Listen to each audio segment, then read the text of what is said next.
clear tu te in the vine chi bai kan buk chewa kan thian pa Alexa chung chang lo ngai vena thil pek po petrin in kat nuk ti kan sia kan lom tak zeta lom thuero kan soi thiam lo hlea kan lom lu tuk ti hian lom thuna sat tak kan soi amin ngai sakram turin kron ngen vengot me chewni ami malemo mi malovemo chu tianga kan du kan omani chuan annu ama hmangai ema encol 2 grace number a barcode karon da zebna kemo tranpui kan mamo tak zet ani kan khret ang khan ni som panga thathum sang ni le som ni panga zana khan ebenezer hospital an lut kha ania zung theilawa zun siakna thar an wo chung poin omzia a om thei bok si lawa azun chuak to lutuk chuan phing ati puara chu chuan atai bok atina taksa lama har satna a thlenta ni CT scan te ti ni in zai ngai alo nia azun theilo wang hian a phinga infection alo siamta ani voini som pasari thum sang ni le som ni panga khan kazukal shrama ama mu po ngai ka tilova anu kan thian nu ni bok hi a chau ve to ma wang hian du zong te kazota aron du ho viau le ngala adu ho ani karing lova ain thlashung ani karinga ama se ke mi zeilo mai chuan han label tur ka shat thak bok si lova ma se kan se sin mu ve tura min du wangin kalut ta tho ani tlaidar ni le minute som thum bor vela otia an luta darkar chan ve vel an khoya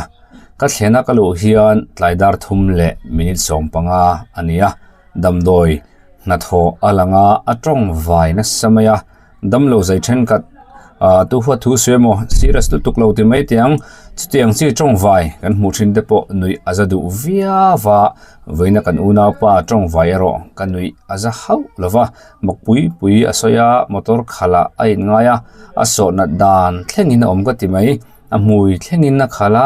ain siam cheboka abibowa te tikhanin hei bibo kan so a kan omdan ang mai hianin tikhan aron tia enge mo zona te asiam reng boka ke phe chuanin han om nai emo kha ka in thlasung em mai ngai thak po gawa ngai thla ngam mang lova tin thla po ka la ngam hek lova tikhanin ka om ve deu ngot mai ani hengte hi chutianga chu amu nom atling lova nuja thak po ani lova thalak po soitong khan ka ngam lova karil ru hi ana mai ni anna tu na tor mek po hi ana to te reng nen hian na dang ina an tlak buak chole mol mai hi chu ana hi ka lo ti pu mai ani tuna thala karon da ve ne nol po hi aom tok kalak le an mani ron chunga lak ania intimate yang tu huwa thu suwa chu tiang chu nia tin thalak then khat te po an mani zokina min lak sak ro ti ten ya kai pheichonin thlamin lo lak sak teu ti po kangam lo hial ania tin dam hi kan du ngoya tuna chun kan na thin lo ani bera khongai min lo tong try pui zel thuring han ngen sewa anu chaw to anu mai ani lova anu le pa le midang te ti me ang wholesale devin dam lo en kol a chaw thak zia kan thiat vek kha soi tur tam tak hiauma soi vek sen ani lova tin soi vek chi lo po awmanga anu te ni mo an thian te an chung te tu te po kan lo ko me mo enge mo po ni mai thaya soi enge mo lo soi atlang rota soi chang te po om mai thaya tlang lo wa soi chang te po om mai thaya hang te po soi chu le chu lo te om ve wang hianin